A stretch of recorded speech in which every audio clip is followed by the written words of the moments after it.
is Integral Sedona, and I know not all of you here come to our regular meetings or probably know much about us, so I just thought I'd take a minute and explain that what we do every week is we put on a program that has to do with integral consciousness. And integral consciousness has to do with our insides and our outsides, our individual life, our collective life, our growth from infancy to ever more mature adulthood. It's about awakening. It's about technology. It's about our we space. It's a theory of everything. So Ken Wilber was the initiator of this theory. He's written over 30 books and is very well known in the integral community, often not so much outside. I'm hoping that this movie that we're going to be talking about today will bring integral consciousness, integral philosophy further into the world. It's been a really profound influence on my life in every aspect, and I hope to really share this with people.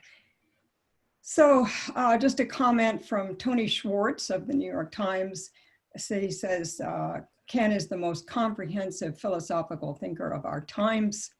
Michael Murphy, co-founder of Esalen, says nobody is integrating the sciences and spiritual knowledge with Wilbur's scope and power. It's history making. So that's what we do at Integral Sedona. If you're interested in being on our announcement list, you can write me at Lynn at Transformation Teaching and we'll put you on. You'll get a weekly notice. But today I want to focus in now. We're going to meet and talk with Sebastian Siegel, who is the producer, director, and writer of this film. So just to say a little bit about him, honestly, I could spend probably 2 hours just telling you his bio because it's so astounding.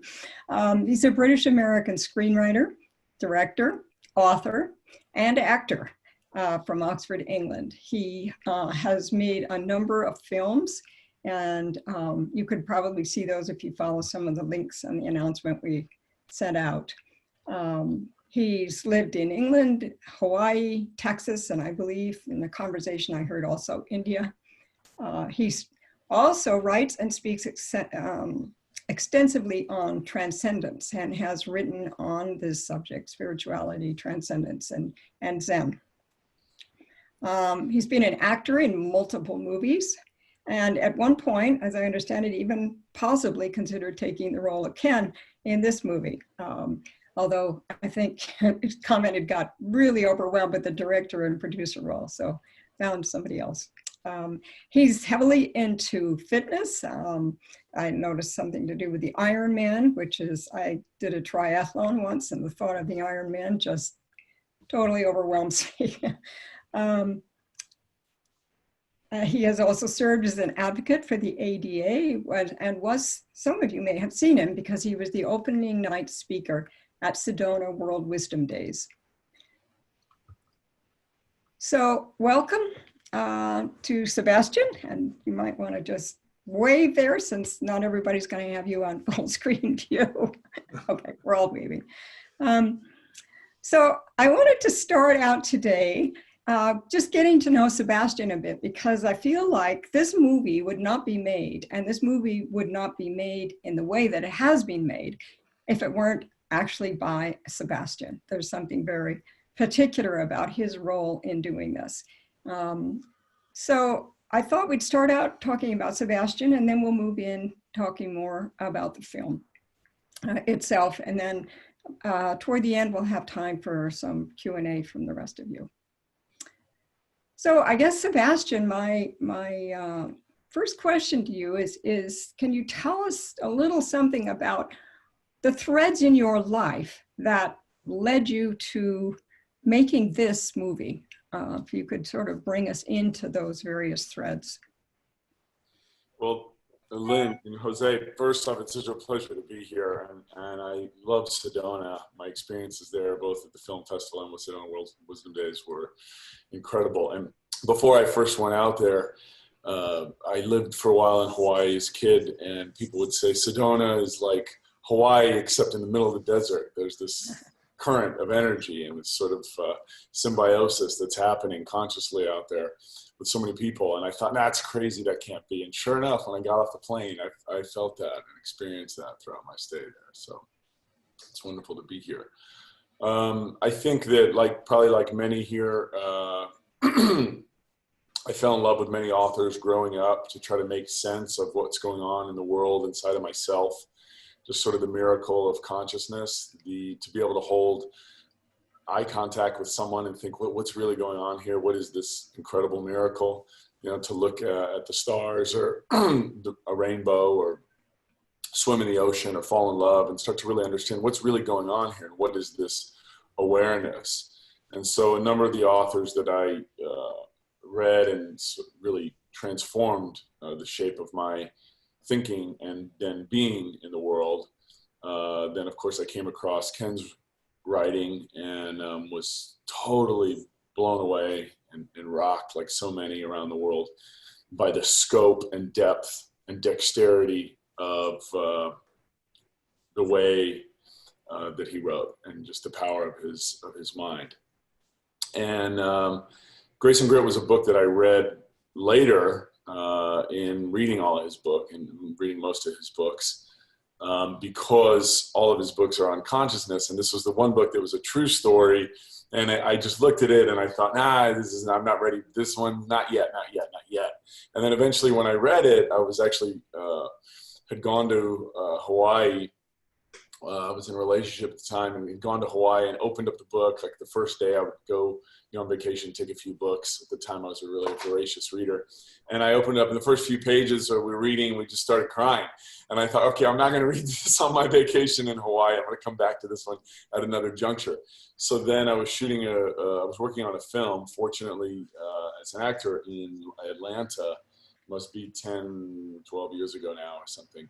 And read the book during that time, and it just really blew me away. And then I read it again afterwards out loud, back and forth. And it's a great book for anyone who hasn't read it, because it's written from such two clear perspectives. Essentially, the book chronicles Treya's journals, the woman that this book and film is ultimately about, and it's written by Ken. And so he chronicles her journals, and then also includes sort of his own assessment, what's going on between them psychologically, soulfully, spiritually, physically, and then it also includes sort of gross, subtle, causal realms, defining and describing their dreams.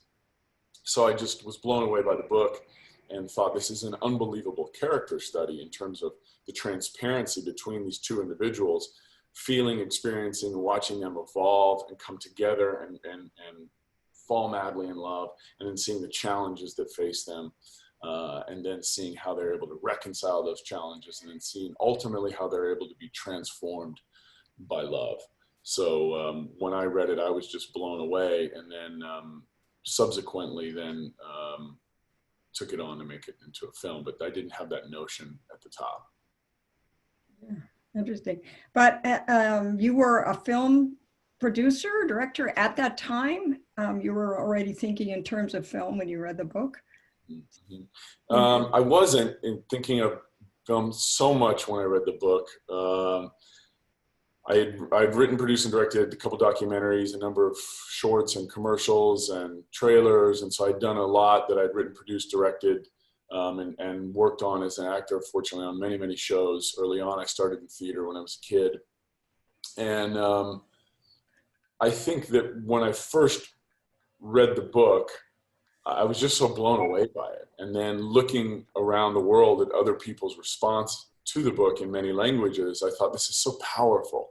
It's such a powerful story, how affected people have been by this, and how transformative and experiential the process of the read is. In other words, so many books we read about consciousness are so much up here. And so there's this sort of requisite vernacular that's required for entry into so many of these things that are about transpersonal psychology.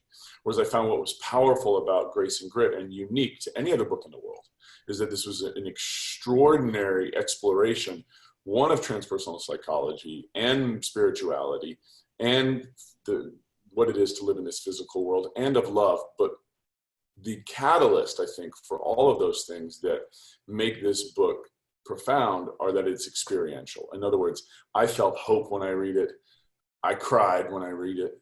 All of these things, that I moved through these stages with these individuals. So then I think subsequently, I thought, well, that's really what the power of media is. And that's what the power of movies has done for me as a kid. And I think so many of us so often have seen a movie and in a couple hours, the power of media is that we can sit, for like 2 hours and experientially go through different feelings, states, let's say, of awareness of what's, by embodying the other. And so I think in terms of a vehicle for compassion and understanding, film has that kind of potential power.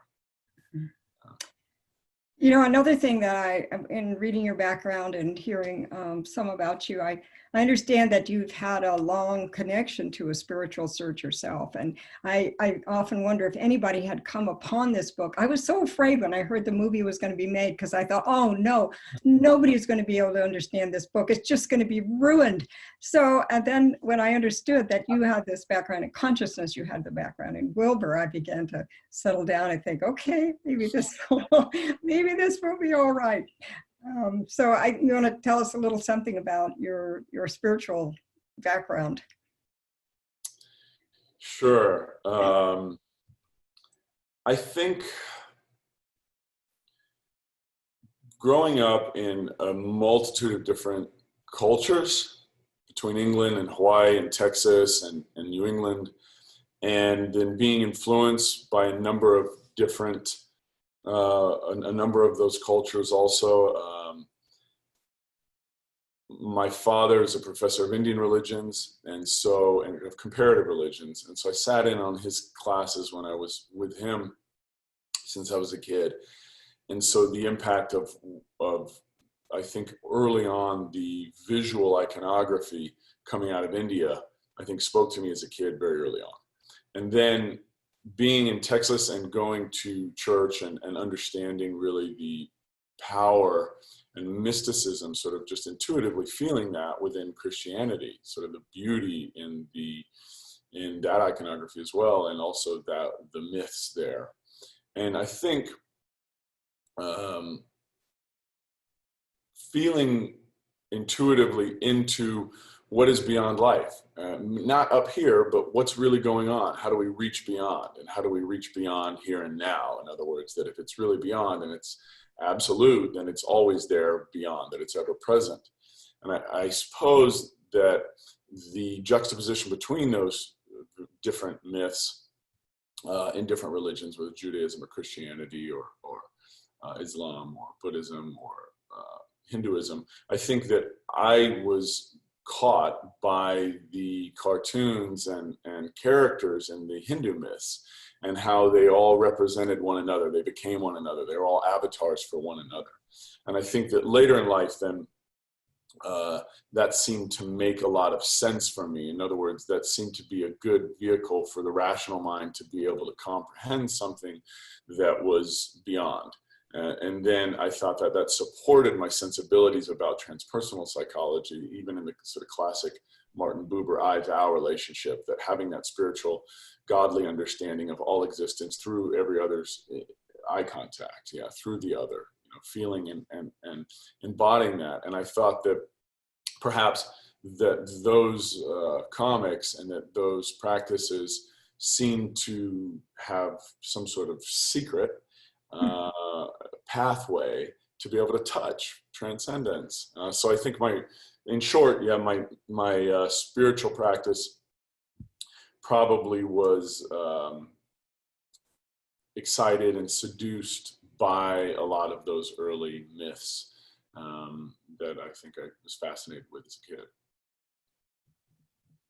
Beautiful. And you're a long-term meditator yourself, and I think you've worked in the. Are you a Zen Buddhist? Would you call yourself that, or you just know something about it? Yeah, I wouldn't classify any particular practice, but I've had, I've been meditating pretty much my whole life, and had gone into a number of different types of practices. And I remember, Fritz Perls, who founded Gestalt, was also very interested in theater. And I think I started in theater really young. When I was 7 or 8 years old, I was fascinated with it. I went to a wonderful school in San Antonio that had a great theater program. And just sort of these early practices of being able to share a space with another individual and allow that space to say, you can come in here and get to know yourself through me, and I'm going to get to know myself through you. And I thought that just was really fun. And then I thought, wow, later I thought that's what a spiritual practice is. That's one aspect of it, yeah.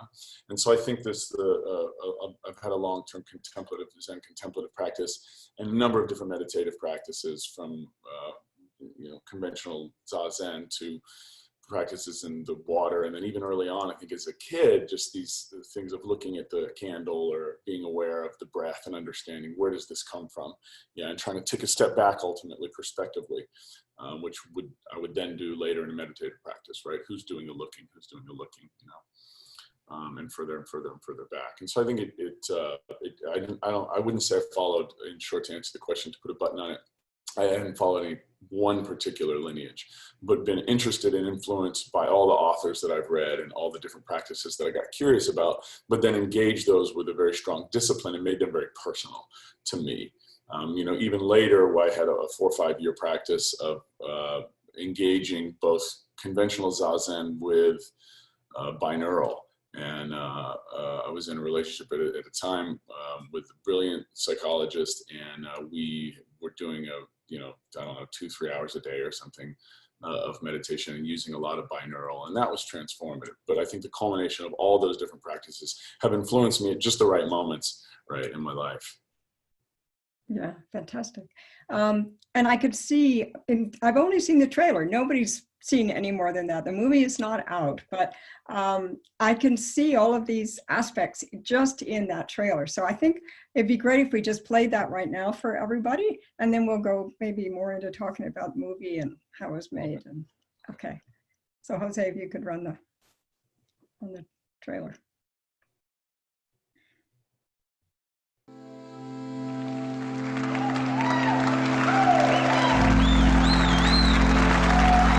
Thank you. I have one more for you called I Want to Live. But first, I'd like to introduce a dear friend of mine, Treya Wilber.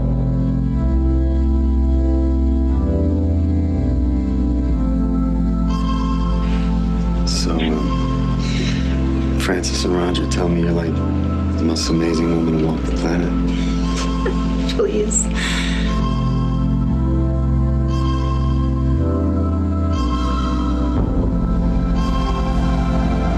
Has anything like this ever happened to you? No, nothing like this.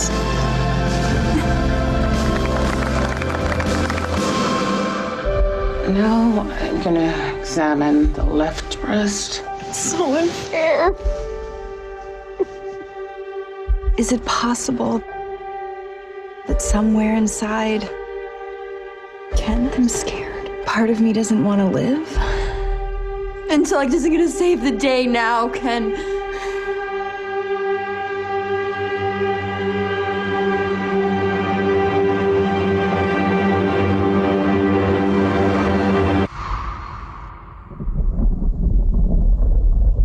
I was looking for you in my dream.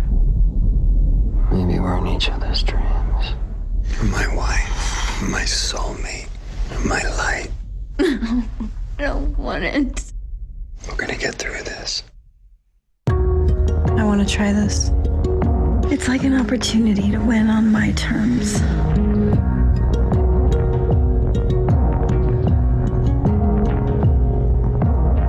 Something in you seems to remain untouched by the passage of time. Your mind, your body, your feelings all have changed with time, but you know that something has not changed. Something feels the same. Yeah, me too. I am here for you, come rain or come shine. I love you more than life. I just can't believe it's real.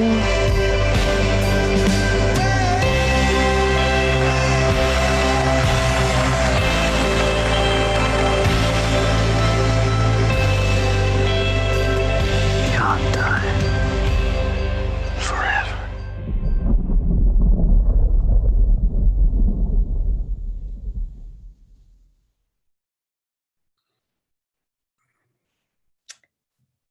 Well, I cry every time I see that trailer. I cried when I read the book. I don't know if I'll be able to get through the movie when it comes out. It's just so overwhelming. And I think, I mean, I think that trailer captures so much about the things I want to talk to you about.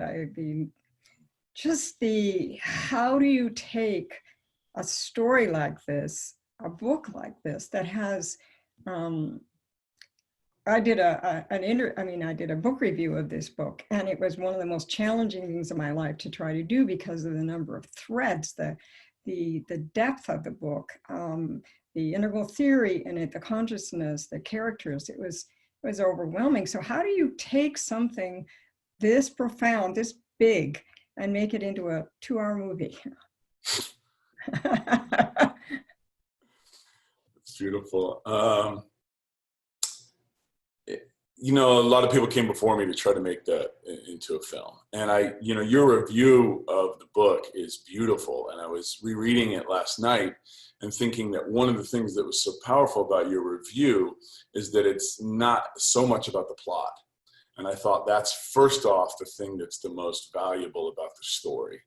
That, the plot is one thing, but thematically it's deeply experiential. Yeah. I think that I wanted to just stay loyal to the source material as much as possible. So the book is 400 pages, and obviously you want to make a movie 2 hours-ish. There'll be, I think, and this movie is just under 2 hours. There will be a later cut that will come out, in who knows how long, years to come, that's 2.5 hours, like a longer sort of, for the people who are real diehard philosopher, psychologists, spiritual, people. But for the most part, I think keeping it accessible, which is also part of the mission, is to keep it sort of under 2 hours. And I didn't set out to make an integral film, so to speak, but I think that integral is just the means by which I process and engage in the world to begin with on every level. And so I just wanted to be sure to infuse Ken's writing and his work in the film, which I do, but nobody has to have any information about psychology, philosophy, spirituality, or Ken in order to love and enjoy and be moved by the picture. For me as a storyteller, my interest is always in transcendence. Yeah, I'm always trying to touch things, like to say, how do we go beyond? What's beyond this? Or even if it's in comedic things, what's ridiculous, right? Because humor and things that are ridiculous are in a lot of ways touching something beyond, yeah. So with this, I also wanted to make not just something that was strictly biopic, but as you said, to really take the individual, the audience, look at the exteriors and the interiors and explore both of those terrain, and then take the audience on this path through all these stages of love, from passionate, romantic, to courageous and selfless, and ultimately transcendent love. And so that was what interested me the most in the story and in the process of making the film. Obviously, the film is such a collaborative venture. It requires, even a small movie, hundreds of people will touch the film. And so there's so much sacrifice and compromise along the way, what to leave in and what to leave out. And that was for me very challenging, even initially in the very individual aspects of the development of it, as in the script writing, where it's just me alone. I would send it to peers and get feedback and notes extensively. And I had so many peers who were wonderful. People who both were familiar with Integral and with Ken, deeply involved, and then other people who were just in film and knew nothing about it. That way I could have a range of different critical responses to me as I was developing it. But I wanted to ultimately stay true to the source material, that I felt that Ken's writing is brilliant and transformative. And so I wanted the movie to both echo his writing, but also to echo the book experientially in that way. Fantastic. And when we think about the transcendence, I'd like to know, how do you show transcendence in a movie? I know very little about movie making, and just even the thought of trying to put it into a book and carry that, but to put it into a movie, how do you do that? What techniques do you use? How does that happen? That's a great question. I think, how do we go beyond, right? And I think about any kind of transcendent practice. When we meditate, how do we go beyond the body, right? How do we go beyond the thoughts? How do we go beyond the emotions? How do we get out of our own way? How do we go beyond ourself, right? And, even when we fall asleep at night, obviously we're going from gross to subtle initially and then causal, or we're going from waking dreaming to deep sleep, and we're laying there, and obviously the pillow starts to disappear and the sheets start to disappear, but there's still this sense of I-ness that then when we drop into the subtle realm or the dream state, none of this physical world exists, but we have this very clear sense of I'm in my dream, but I was talking to my dog, but my dog was really some person from many, many, many millions of years ago, or, thousands of years ago, whatever, that we have these sort of aspects, no matter how wild and ridiculous they are in the dream state, there's still this strong sense of I. So I think to begin with that, I think the power of media and a film is in some way to allow the audience to drop into what they're experiencing, what the characters are experiencing and feeling, so that we take on the space again in that Buber-esque way, the space of the other. We have this sort of, we relate to them. We feel what their hopes are, what their desires are, what their fears are. And then when we drop into that, then we can also grow and change with them. So I think the first step is being able to relate the audience to the characters. I never run top credits in anything I do. In other words, you'll see a movie and a lot of times you'll see these large opening credits. I don't know if anyone saw Roma, but it's got like 9 minutes of opening credits or something insane like that.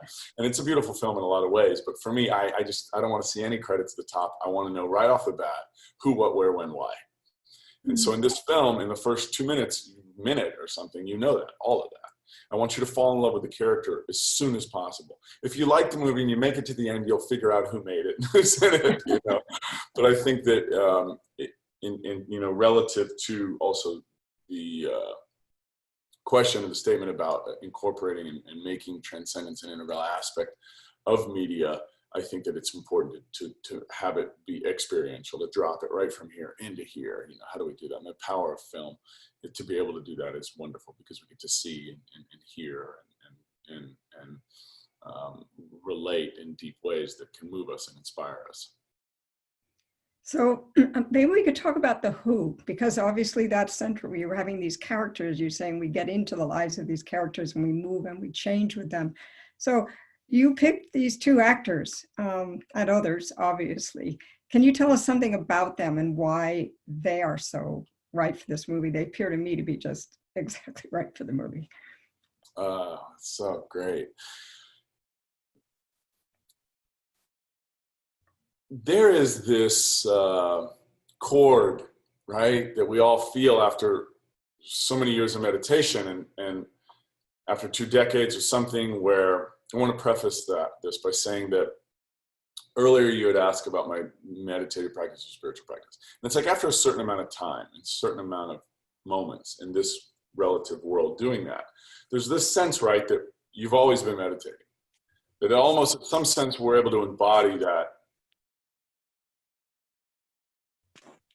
looker, viewer, the witness, back far enough that it's always running, right, underneath. And so then it becomes hard to differentiate. In other words, that question is very easy. When did you start to meditate? Well, this year I sat and I started the classic Zen practice. Sure. But the transrational response to that question is really like, when did I realize that I was here in this world, right?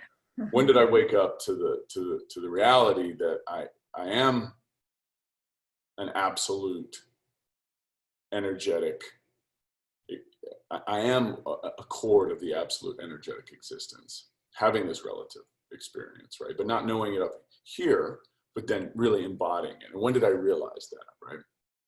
So with that preface, I think that in terms of how did these two actors come into this film and how did I choose these two actors, there is this synchronistic occurrence the more that we give ourselves and devote ourselves to something, and then we also allow it to happen without forcing it, right? That there's a certain grace behind achievement with anything, and faith meaning total surrendering.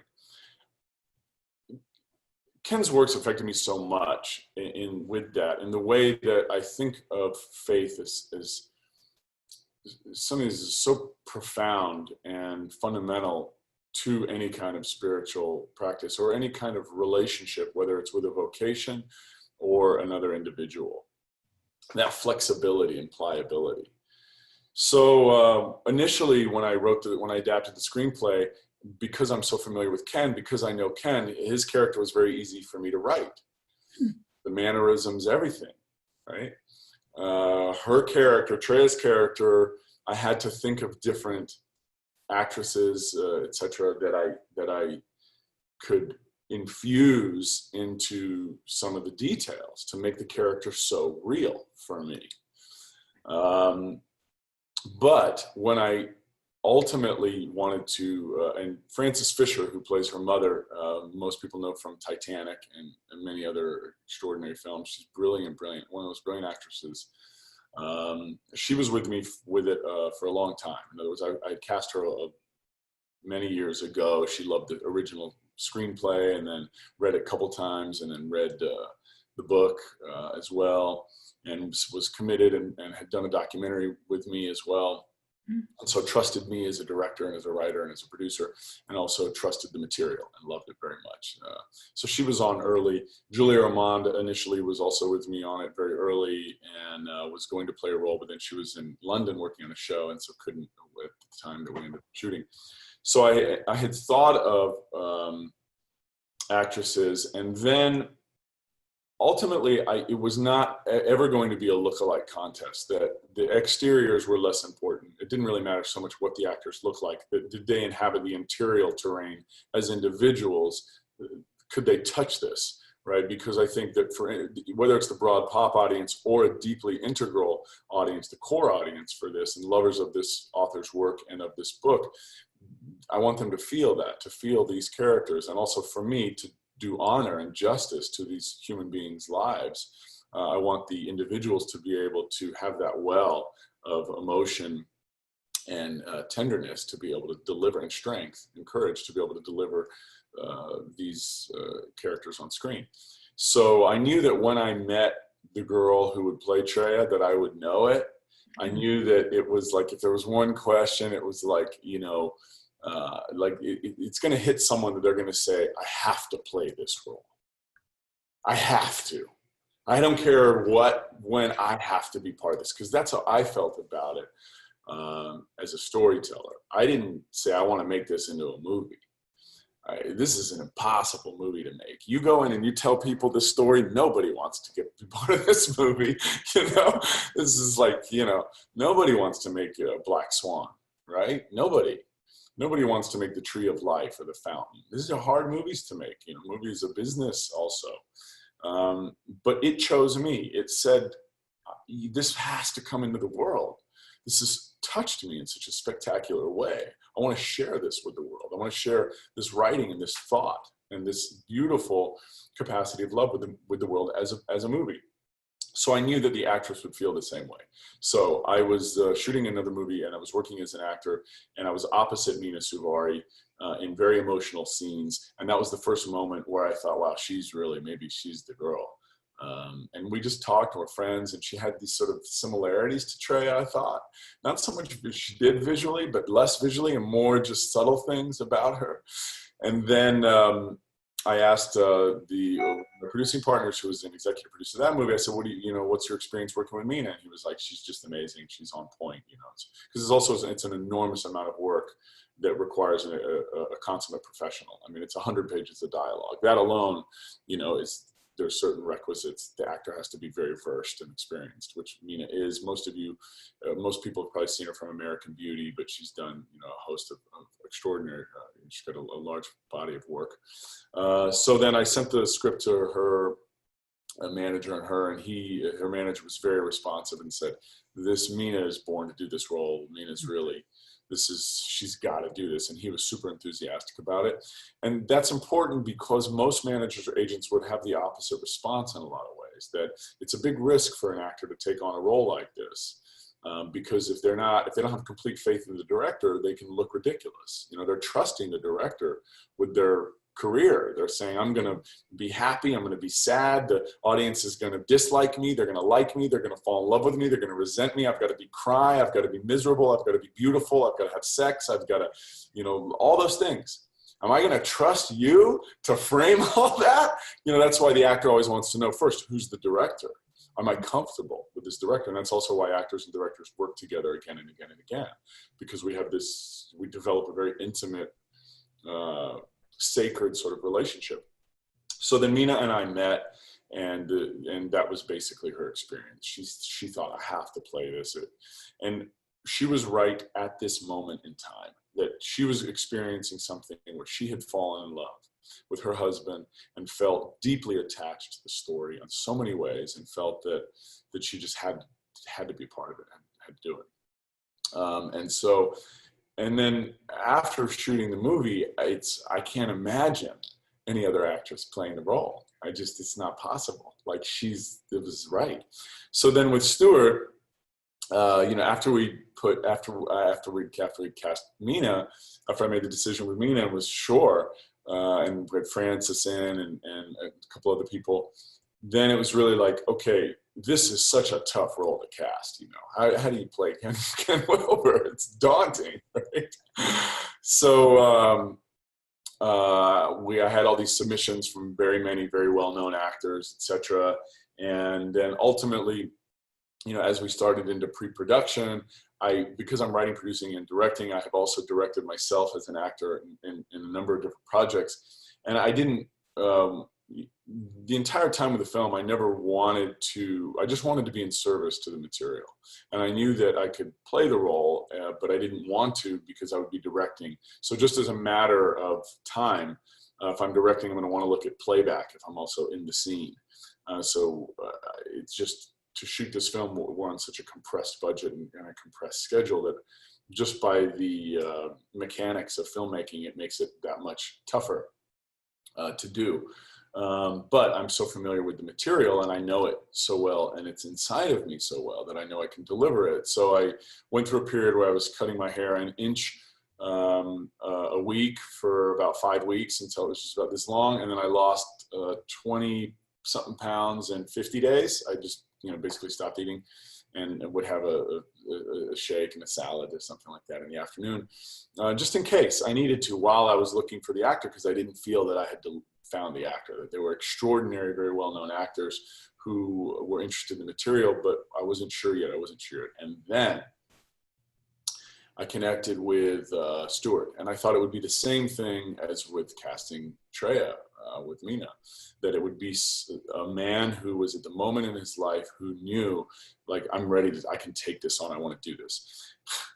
I mean, Stuart and I talked, and the first thing he loved the material, he loved the screenplay, and he thought, like, this is really something I want to do, and he wanted to ask me about a lot of the scenes. I shoot exteriors in terms of exteriors and interiors of the individuals.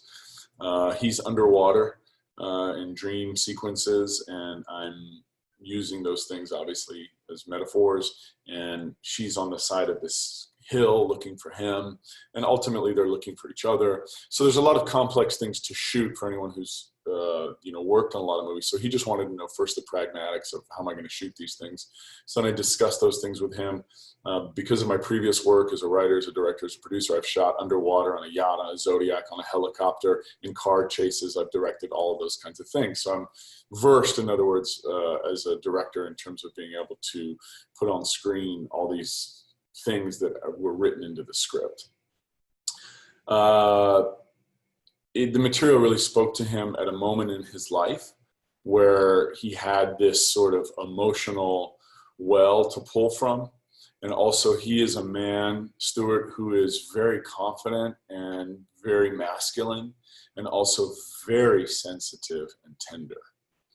And he has a long meditative practice. And when we started talking, he immediately, I found out he was, was hugely influenced by a number of Eastern texts. Chögyam Trungpa also was someone who had influenced him a lot, and a number of different authors, etc. And it just, then when we met in person, it was very interesting because we were doing a makeup test, and I was looking at his face, and I was like, oh my God, like, I couldn't believe it. It was this bizarre synchronistic occurrence where his ears and his eyebrows and his mouth and his jaw looked so much like Ken. Now, he had long hair at the time, like down to here, Stuart. He didn't shave his head until the first day of filming. But when he shaved his head, everyone freaked out, right? Because everyone on set was already so familiar with what Ken looks like, because everyone who's, on, set design and costume design and wardrobe and hair and makeup, we're looking at all of these things. We're creating an enormous map in every department, lighting everything around who are the characters we're going to be shooting in what locations, what are they going to look like, what are they going to be wearing, what are they going to be doing. So everyone, to some degree, had a sort of quick in-depth study about Ken Wilber and who he is and Treya. So then when he shaved his head, we were like, oh my gosh, look at this. This is extraordinary, right? It's really uncanny. And then in the credits, I roll some footage and some pictures of both Ken and Treya next to Mena and Stu. And Stuart really was amazing. And I think that, he is such a dedicated artist that at the top, he really went through an immersive. He didn't know who Ken Wilber was, and he went through an immersive. He was reading and writing, he ripped through the book, he ripped through A Brief History, he ripped through No Boundary. I gave him all these videos and things to look at, and he just went through all of it. He just sleeping and breathing it. And so then when he got there and we started, there were some things where we would, director and actor, discuss, and he would say, does this feel right for you? And I would say, oh man, you don't even know. It's uncanny. Like, stay with that, And he was, I think, early on also wanted to get the voice and the subtle things that Ken does, right? And I said, it's not about that. Like, he was embodying him, and that was enough, and Stuart has this sort of symbiotic similarity intrinsically that just shows up on screen, and they were both spectacular. So that's how it came to be. I suppose it dovetails back into an earlier question or statement about making the book into a film and about faith. Yeah, and about synchrony, that just being dedicated and allowing to show up whatever shows up. Because if I went back 5 years and you asked me who would be the actor and the actress, I wouldn't have said either of these actors. But now, if I look back, I can't imagine this movie with any other two actors. Mm. Well, to me, anybody who can rip through Wilber it's got to have something, got to have some sort of transcendent connection to him. I don't know if he ripped through it, but he immersed. Yeah, he immersed. We had a lot of conversations on set. Yeah, he's incredible. And I think this, as an actor, this material has to speak to the actor at the time in their life, because it's a lot, to pay homage to any great actors. It's a lot, when an actor goes into a role like this and they cry and they feel heartache and they feel deceived and they feel hopeless, they're really feeling those things. Those things are affecting the immune system on a deep, deep level. To feel like I'm going to lose the love of my life, they're experiencing that trauma. A good actor, a dedicated actor, which both of these artists are, they're really, there were scenes that where the whole crew was crying when we were shooting the scenes, it's powerful, and the actors have to be dedicated especially for material like this. Yeah. Oh. So I'm hugely grateful to both of them. What courage that takes. I had never thought about that before, to do a role, the courage to go in and feel all those things. That's amazing. You also, I just wanted to go back, you talked about the underwater scenes and the going up the hill, and I wanted to talk a little bit about the setting and the light and the music and how you brought that into the movie. If you can share something about that. The mapping process, first in the writing, when I get close to a final draft, then I'm acting out every role in the whole film, every single line, every single part as I'm writing it. feel into what feels true, what feels real. And then thinking about visually what it looks like and what it feels like. I think it's important for me as a storyteller to take the audience on a really, no matter what's occurring, whether it's devastating, whether it's funny, whether it's seductive, I want to create a sumptuous experience for a moviegoer. It's a largely visual medium. And so I want to make that medium beautiful, right? Baywatch Hawaii was the most popular show in the world at one time. Because it's just so beautiful to look at, right? No one really cared what was going on screen, but people were just like, my gosh, this is amazing, to see the oceans and the hills and the cliffs. And then same thing again with Hawaii 5-0. And so many of the movies that take us because we're drawn in by something. And that visual is such a clear aspect of it. For anyone who's seen The Fountain or Tree of Life or any of Terrence Malick's films, they're so visually stunning that it draws us in. And then once we're in, we may cry our eyes out, but we feel like, all right, it's worth the price of admission. I'm going to get in there. So I wanted to do that with Grace and Grit. I know this is an intense story. It's an emotionally gripping story. And so I want to at least give the audience a visual palette, color palette, and textures that are wonderful to experience. So I mapped it out very specifically through the acts, and then a director needs to have a specialty in each department, but then relies and collaborates on the expertise within that each department. So makeup, wardrobe, the actors, the DP, which is director of photography or cinematographer, the wardrobe design, the set design, the sound, lighting, etc. So I'll be versed, the director will be versed in every single area, but then collaborate with the person who that's all they do. That's what they know the best, right? And the one of the most pivotal and important integral relationships to making film is with director and DP or cinematographer. And so you'll often see directors and cinematographers work together again and again and again. Because this film is on a compressed budget and a compressed schedule, it's important that the DP and the director, in other words, for me, that we have a shorthand, because we're going to be working 4 a.m. to midnight every day for a very long time. Yeah, and so the endurance requires huge dedication, that if anything comes in from the outside world, it's got to be just, it doesn't exist. And that's this term, the show must go on, right? It's got to stay in there. So mapping it out, one of the first things I did is obviously script is locked. We lock script. In other words, that means that everybody can start building their maps, hair, wardrobe, location. Everyone can start doing their own jobs, because we know now we're all working from the same script. That's locked, right? And then I start mapping it out with each department. So I go with set design and talk about the period of the movie and the story and what are we seeing. We start choosing just very simple physical things, wardrobe and cars and, houses. So some of those things need to obviously clearly evoke the time. I use these phones, those great phones from the 80s with the long squiggly cords, and I use those subtly and metaphorically. But I don't know how many of those phones we had, but they're such great phones, and the sound and the tactility, those phones that anyone, who hears that sound knows that sound, that ring, right? And I use that quite often in the film. Going in to choose then color palettes for each character. Treya has these purples, and then Frances, her mother, has these golds and greens, and Stuart has these earth tones. Who's playing Ken, and Treya's sister, played by Rebekah Graf, beautifully, has these blues. So each character, which is the audience won't pick up on consciously, which they shouldn't, right? It's subtle.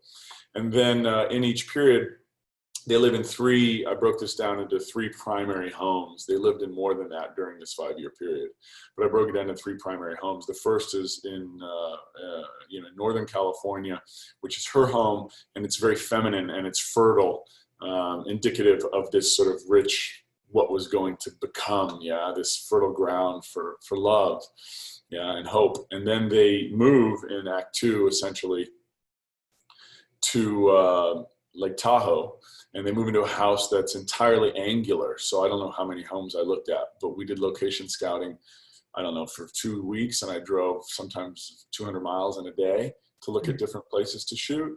And then I found this house for Act 2 that was totally angular. So in the whole home, there's no furniture. And everything is geometric. And I was trying to also convey visually that our two characters are trying to force everything to work. They're trying to make the relationship work, right? They make the love work, beat the illness, make it all work, right? Which is all, as we all know, when we try, we get in our own way, we force things. And that's, of course, what happens in a relationship. That's when it busts apart. And then their third home in Colorado is really woven with old sort of oak woods, this kind of these things that are beyond, that it's both masculine and feminine, that it's, you can feel the world, these things that are reach, beyond human life all around them. You feel it in this space. So that's an example with wardrobe and with setting and locations. And then even in where we go to Germany, and in those hospitals, I wanted to make it very clear that the difference between San Francisco and Denver and Germany, there's subtle differences in the uniforms and the colors on the floors. And then, of course, I copy all of that when we work through the lighting in post, and then also during. We did about a week of lens prep with my DP.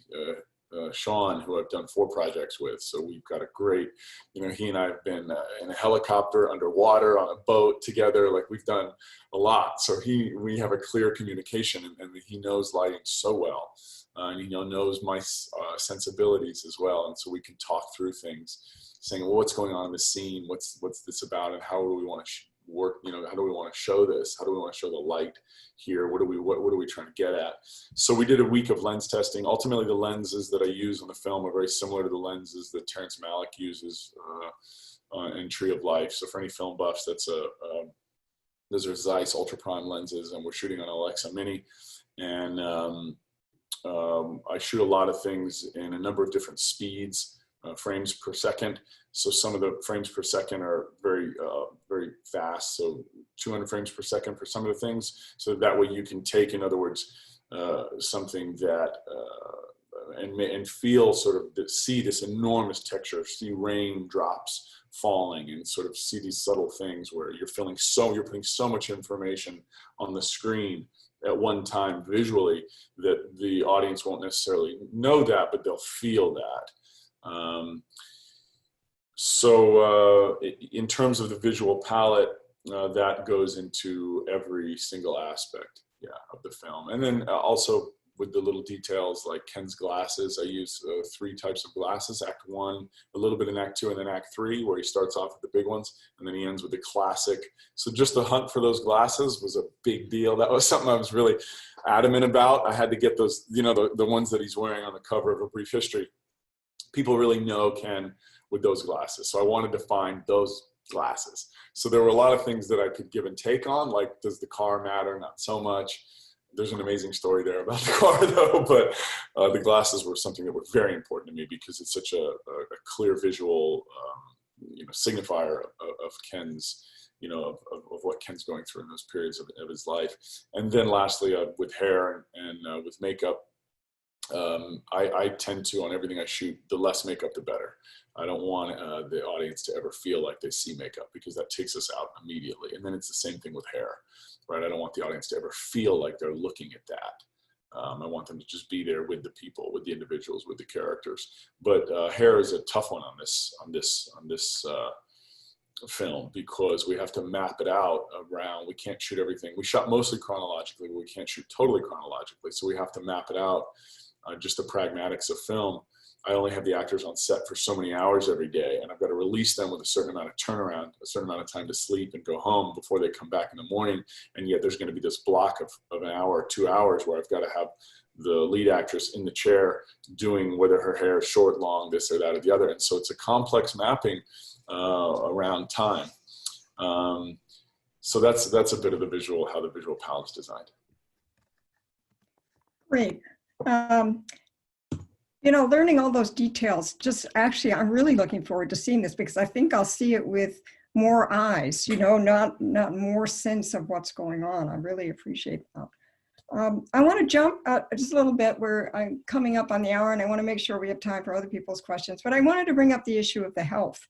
In the book, managing this illness is just an enormous part. It's a whole thread about how they see illness, how the world sees illness, how they deal. They talk about the difference between sickness and illness, illness being the practical deal with what tests, what treatment, and the sickness, how do you deal with the view of illness in society. And one of the things that really appealed to me, my work is in the field of chronic illness and intercal, was the way they see all of the different viewpoints and can see how others are locked into one way or another, sort of quadrant reductionism or some sort of, new age belief or something like that, and want to pursue or define Treya in a way, in their own way of viewing illness. And Ken, I know several times in the book, gets enraged by this. And I wondered, are you bringing that into the film, or is that just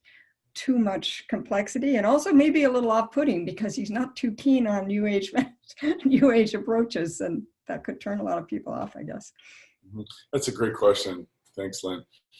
I felt it was an integral part of the story in so much as the struggle between two lovers to say, we are on this path together. What's the best route to take?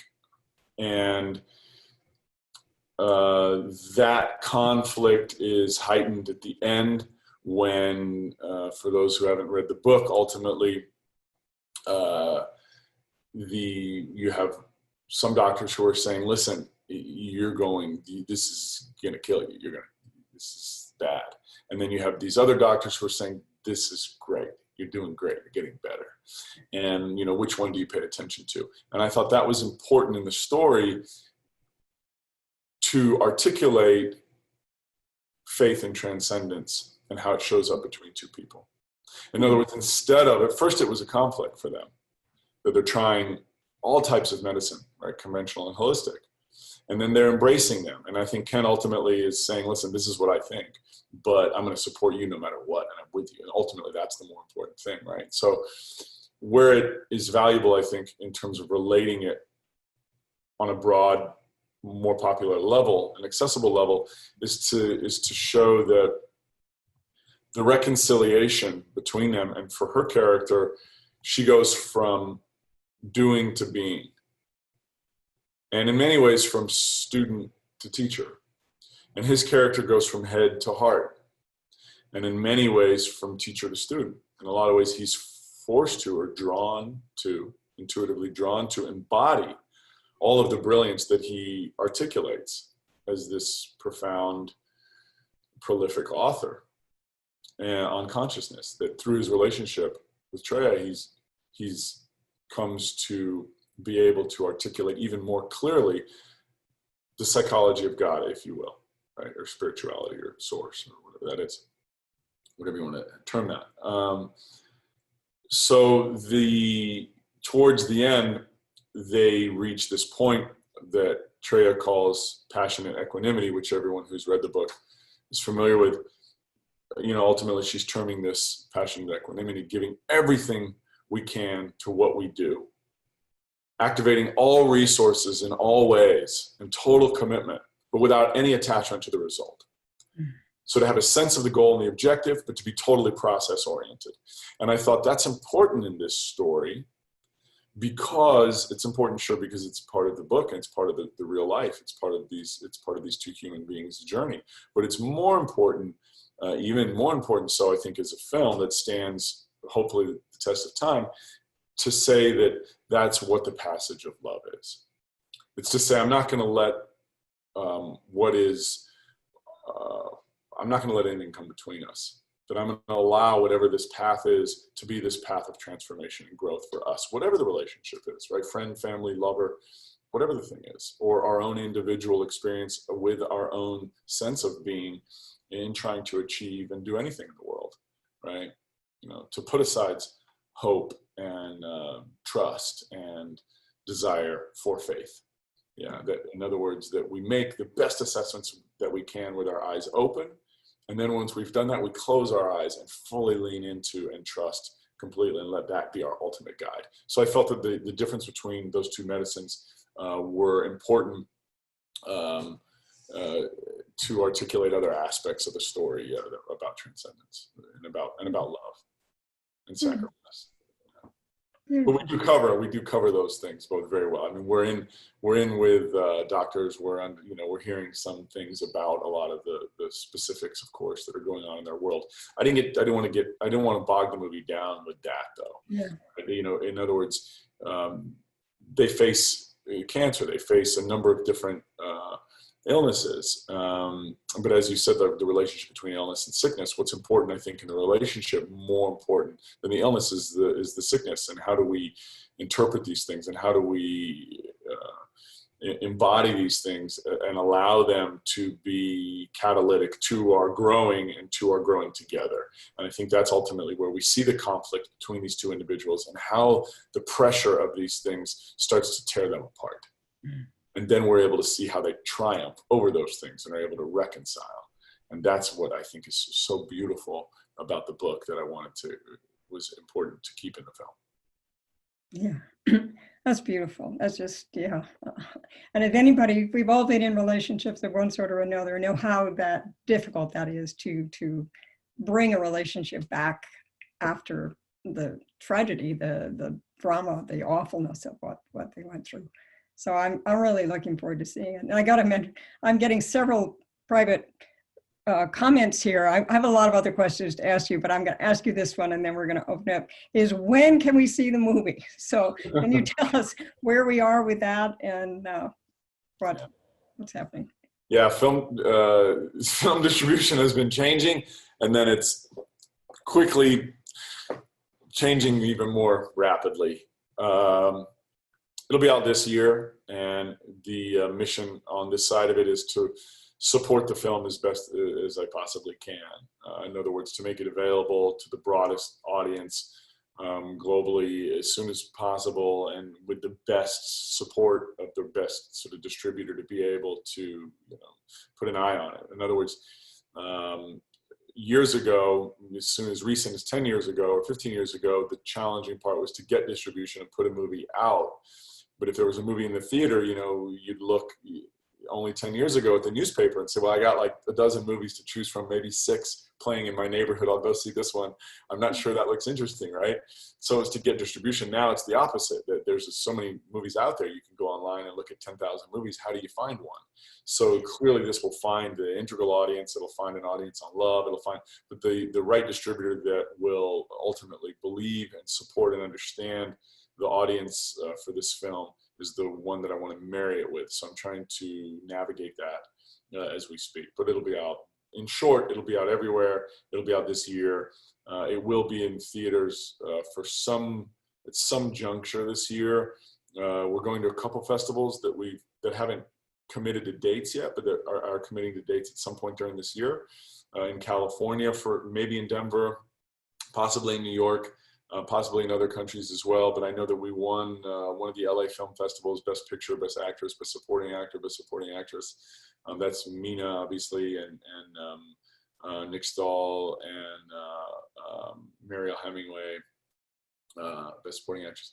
So we'll show it at a couple of those theaters, and hopefully at festivals in places where most people hear. I mean, I know that we are.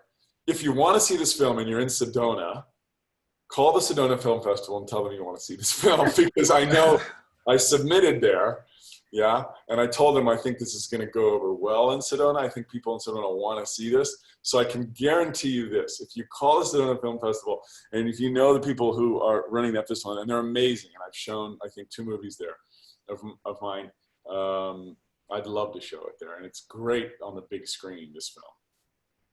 Fantastic. Did I just pull a coup there? I hope so. I want it here. I don't want to have to go somewhere else. I want to come to Sedona and show it too. Yeah. Maybe we should open to the audience. I think we should do that. We'll do that. Okay, so let me. Oh, you're going to explain? Okay. Yeah, let me explain. So you will see. Jose, can I say something really quickly? Well, Brett, wait a second. Let me But explain. the Mary Fisher Theater. Yeah. Yeah, Yes, we know. Brett, wait a second. Okay. I'll unmute myself. Whoever wants to speak, please, you see down where it says participants, you can raise your hand and I will open the microphone for you. So under So anyone participants, that, like a little hand raised like that. yeah. That's a beautiful theater, by the way, and I know the theater you're talking about, and I showed a documentary that I wrote, produced, and directed called Awakening World that's distributed by Beyond Words, and they have roots in Sedona, and I think I've spoken at theater as well at Sedona World Wisdom Days. And I think that if we do go to this, if Grace and Grit is shown at the Sedona Film Festival, it would probably be in that theater. So if you love that theater and you want to see the film, call them and tell them it's got to happen. So that theater. It's beautiful. whoever wants to speak, please raise the hand. Okay, so Wendy, Wendy, I'm gonna mute you.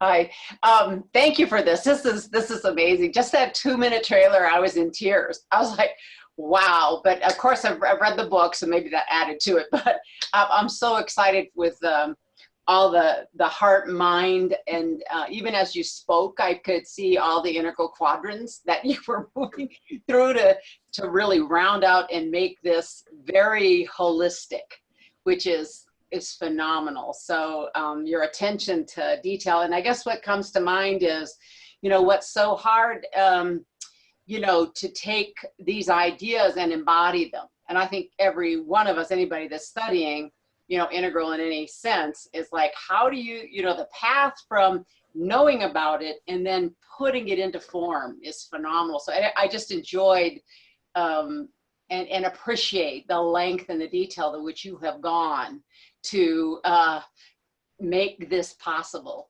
Because I think, again, it's that feel cell, set for me when I got a hold of Wilber and I saw the unity of it and the blessed wholeness of it, that to do this. So I'm just excited about that in number one, but just the dimensions and the multiple dimensions that you mentioned and the multinodal focus.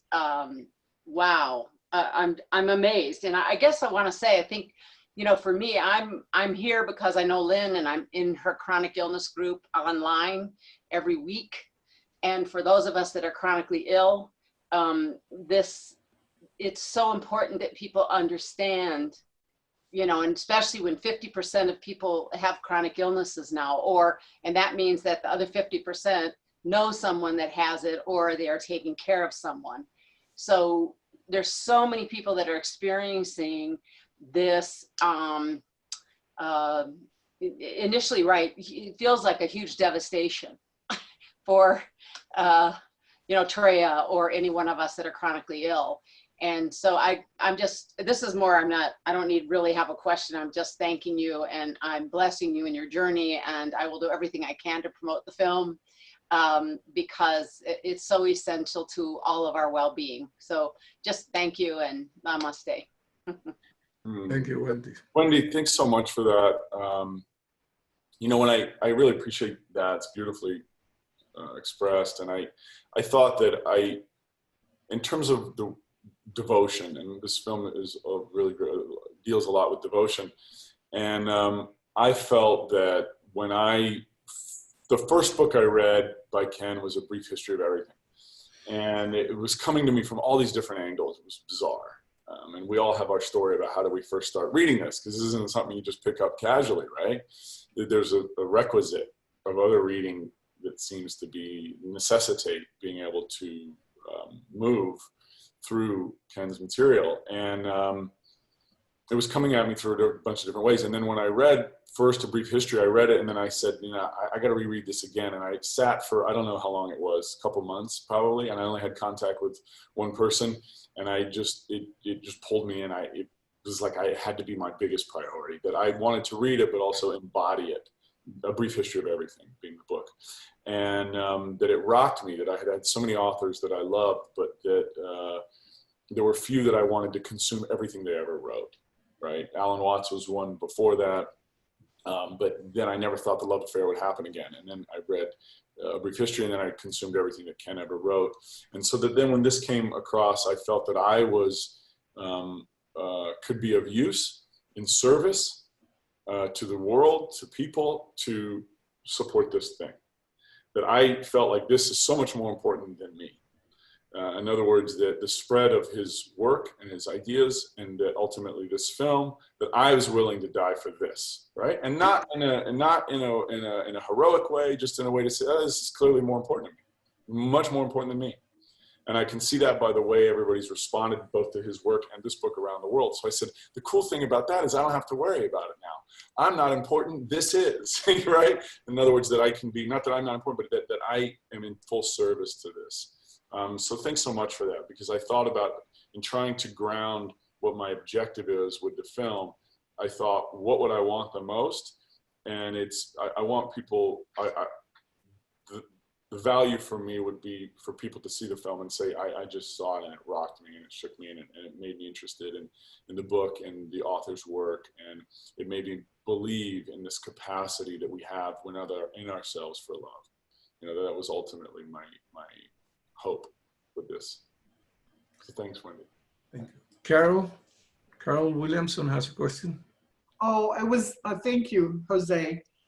I just wanted to mention to Sebastian, I recently became aware of this Criterion collection, the channel that holds that. It's a streaming service, and they have beautiful, you know, indie films, foreign films, films that don't always have a major distribution, if you will, but very classic films that that this film, I think, fits in that same category. I just wanted to mention it to you. I don't know what it takes to get in their collection, but I got an email from them today that they're increasing they're expanding their collection. So it came at a time I feel like I wanted to pass it on to you. So you might even know about it, but it's a lovely channel. Carol, I appreciate that so much. I'll definitely look at them. And one of the interesting things, in short, one of the interesting things with marrying a film with distribution is that oftentimes these companies have mandates at a particular moment about what they're going to distribute. And then also there's a variable factor, both with festivals and with distributors, about who ends up watching the film. So if 100 people work at the company and the person who receives this film is giving it half their attention while they're doing something else, they're not going to like it, right? This is an experiential film that requires full attention. If the person gives it full attention, they're going to love it and they're going to be moved. If that person is a woman, that's probably a little bit better. If that person is in love or wants love and is interested in love, that's probably a little bit better. If that person likes dramas, that's a little bit better. If that person likes Terrence Malick movies, that's a little bit. So there's so many variables, but I really appreciate that. Yeah, I don't know. Yeah. They have lovely films. They have lovely, lovely films. Yeah. I have a quick question, Sebastian. What a movie is considered for the Academy? It has to be in certain distributions, or any film can be considered? Oh. I don't want to go on that one too long, but in short, there are requisites, like you're talking about for Academy voting and nominations for awards. Yeah. Right? I showed Julia Ormond interviewed me the other day with the Girl European Conference, right? And you know, has been knows the book and the screenplay, has been a friend of mine for a long time. She's a brilliant actress and activist. And she gave a review, I think, of Mena's performance, just saying it was Academy Award worthy, that it was one of the most extraordinary performances. And same thing with Stuart, same thing with everyone, but these two carry the film.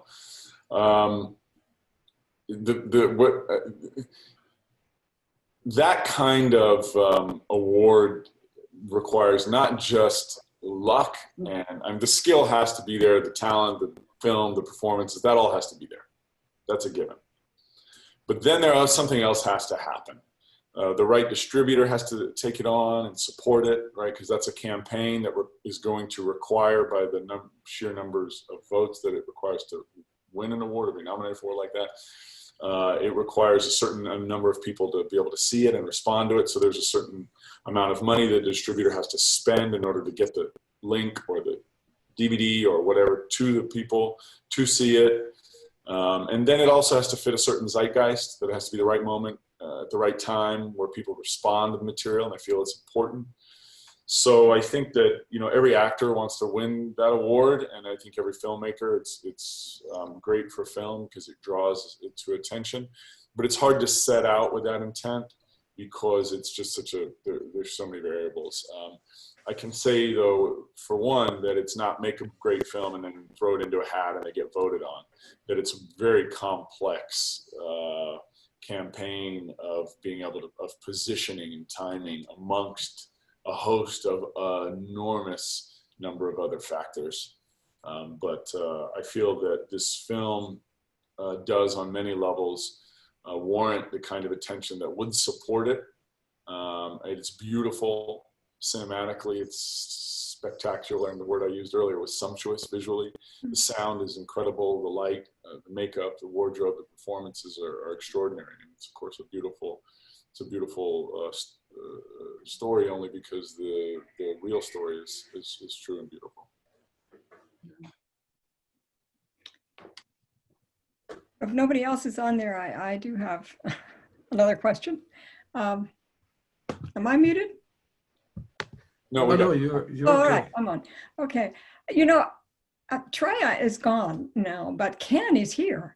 And I know you knew Ken before, you've known Ken during. I mean, how is Ken with all this? I mean, I'm so thrilled personally that all this is getting out there and hoping it brings people to more of this interval consciousness. But how does he feel? How is he? And has he seen the film? He hasn't. Oh. He hasn't, but he lived it. He doesn't need to see it. It's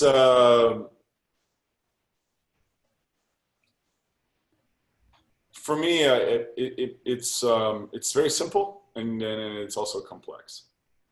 I think that for him to trust someone to make this story into a film, he has to intuitively feel that the person is going to do it justice and is going to honor he and Treya's story.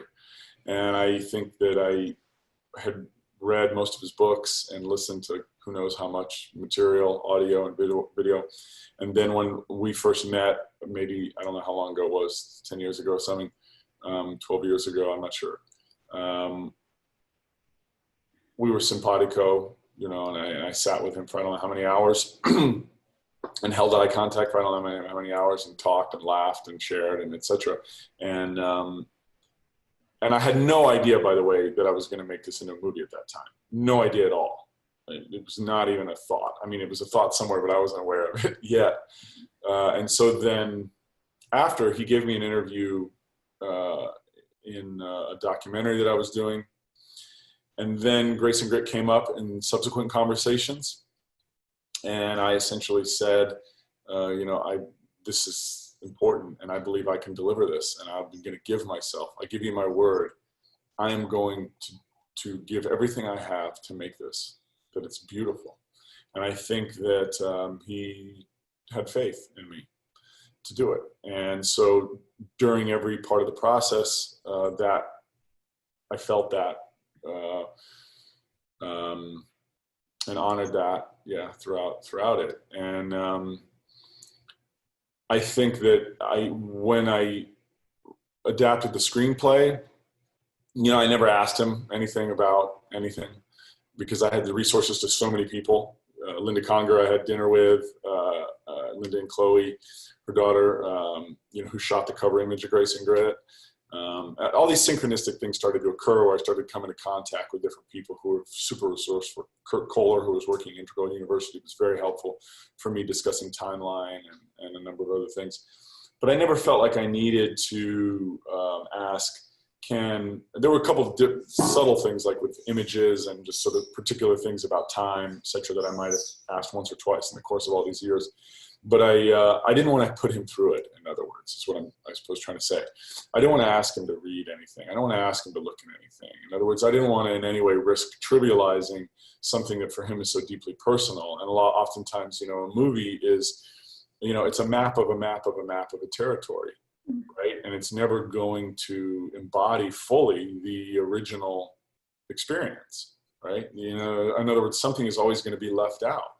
And it's never going to be as good or as real or as raw for him than the real experience. Yeah?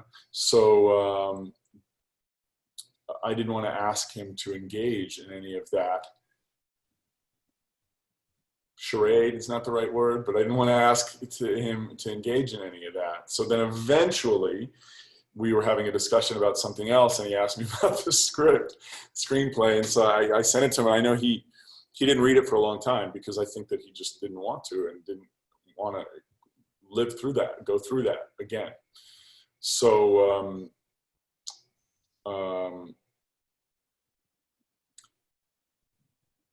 at some juncture, I've been planning to fly out and see him and show it to him. And that hasn't happened yet. And I was planning right before the shutdown happened, and was not able to then, of course, but that'll happen at some point. But I feel like it's going to ring true for him, that I think he's going to be real pleased with it. Yeah. Thank you. Jeff has a question. Jeff, was it? Sebastian, you've painted a picture on so many different levels that just makes me want to first go out and do my homework and read the book. And then as soon as it comes out, sit and experience it. Part of what struck me as you were talking about making the movie is the difference between portraying outer space, that which we all walk around in, and the difficulty of speaking to inner space when you've got so many different perspectives on inner space that are not shared, that people don't really understand what the other guy next to him is experiencing interiorly, or if they even know what transcendence is, or if they're just in the world all the time, not thinking about being present. And here you've got a whole audience out there that you're speaking to, and there's a lot more commonality in the outside than in the inside, I guess. I don't even know that for true, as a reality, but how did you approach that work when you portray those internal experiences? Thanks so much, Jeff. That's excellent. There's one scene, many, but there's one particular scene in the film where, with the use of lenses and scene, doing long single shots, Ken's character doesn't show anyone his vulnerability at the beginning, right? This guy's brilliant, and he's masculine, and he's strong, and he's got to be strong for himself and for her, and so he doesn't show it. But then all of a sudden, in one moment, we see she's got struggles with it, and he's just a rock. He's just there for her. And then there's one moment where they're together, and they're about to do this procedure, and then he leaves the room. It's probably my favorite, one of my favorite shots in the whole movie. It's a long single, and he leaves, and he's in this room with bright light and lots of people, and she's going through something, and he's saying, "Hey babe, I'll be right back. I'll be right back." She's like, "All right, thanks, baby." And he walks down the hall, and he goes down this hall, and the hall's very bright, and they're in a hospital. The hall's very bright, and then we see on his face that he's concerned. We can see it, we can feel it subtly in his mannerisms.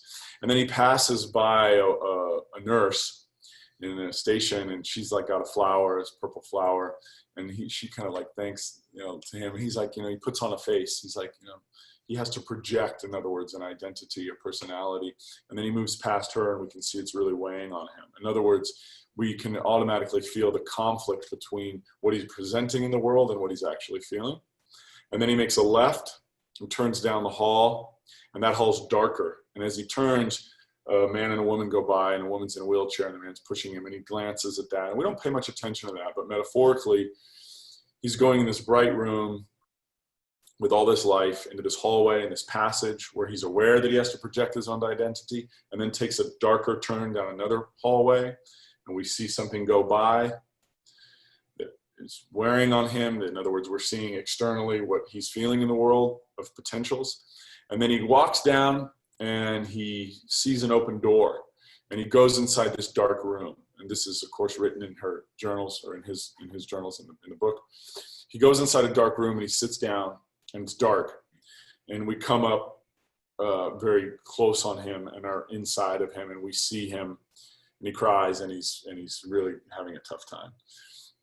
So it's the first moment that no one else in the movie, the characters don't see what he's going through, but we as the audience are privy to the differential between his external world and his internal world. And we leave, and so in this one single shot, when I say single shot, there's no coverage, there's no cuts, right? I did this as one long shot, which is one of my favorite things to do. It's a lot of choreography, but it's beautiful. And essentially we go from this bright world where he's projecting this identity and holding this strength, for her and for himself, to then we go into darkness so that he has to then experience what he's feeling, that he has to go and be alone to really experience what's going on inside. So I think that shot, and many shots like this in the film, but that one particularly articulates the interiors and exteriors and takes the audience on that journey. And then the other shots in a more obvious metaphoric way and symbolic way are, sometimes I come up close to the actor's face, and then Ken's underwater and his eyes are closed, and he opens up his eyes and bubbles come out of his mouth, and he realizes where he is, and he shoots for the surface, right? And I'm saying things, right, symbolically, obviously there. And then same thing with Treya, that she's on this steep hill and she climbs up and finds this beautiful tree, and then and she's alone, and there's like hundreds of miles, and you don't see one human being around. And those are also her journey, her internal journey. So I'm using things symbolically and then also taking the audience through that to try to help the audience feel what they're feeling. Thank you. Thanks so much. The filmmaker in me loves that. We have another question from Maria.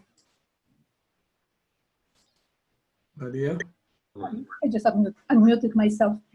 Thank you. It has been a wonderful experience listening to you, and thank you to Lynn. My question is about what you said of devotion, deep devotion, which you have for this task, and how that deep devotion activates the forces that support the whole project. I'm wondering if we look at the circumstances in the States right now, and in the whole world, which are based in uncertainty, vulnerability, facing possible death, illnesses. I'm just wondering, what is your view, how this movie, which is addressing those issues, can actually help people to engage deeper with those issues which we all are facing right now? Maria, that's beautiful. I think your intuition, I appreciate your intuition very much, because I feel that the content that we consume shapes us, informs us, the books we read, the people we engage with, how we engage, the music we listen to, the things we decide to pay attention to. And one of the most transformative movies for me as a kid was The Elephant Man. And I remember seeing that, and this is not a movie that's enjoyable to sit through. It's a tough movie, but it was so powerful. Like, I just went there, and I cried so much and felt how horrible it was to treat someone so horribly because of their appearance, and not knowing their internals. And to dovetail back into what you were saying, Jeff, that I felt like The Elephant Man, that movie really exemplified for me the differential between exteriors and interiors.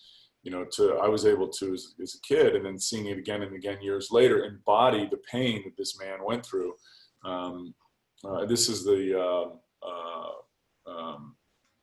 oh my God, David Lynch film, right, with Anthony Hopkins, The Elephant Man.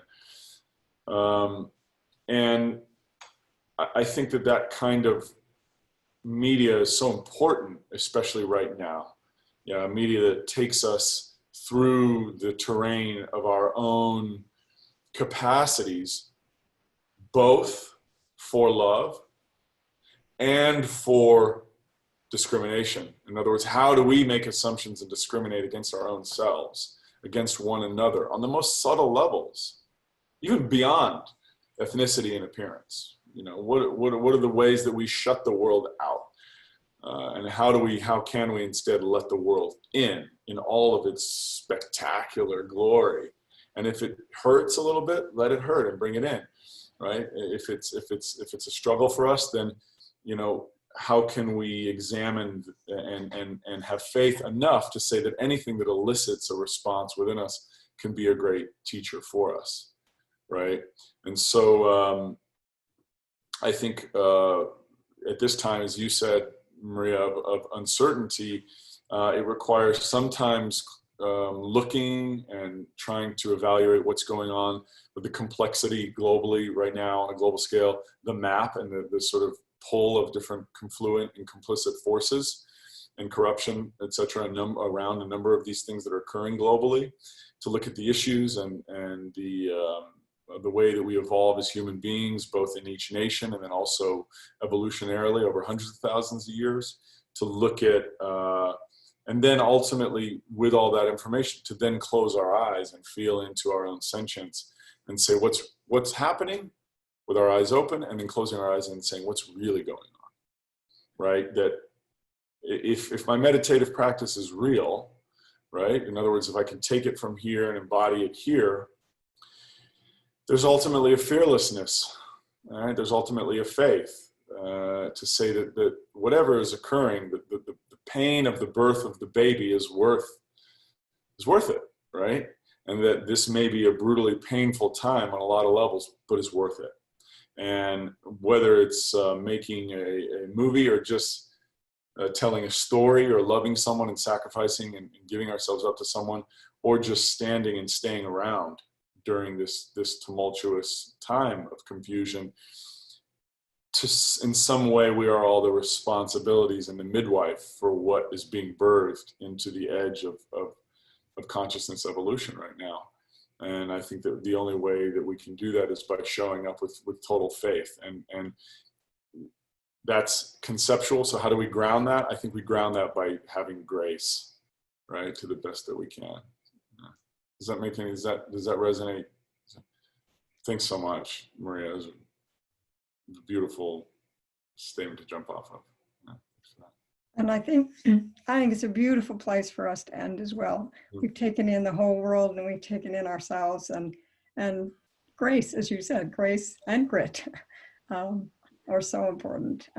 Thank you, Sebastian. You have made this so real, so touching, so alive for us. I feel like I've been living in the movie the whole time we've been talking.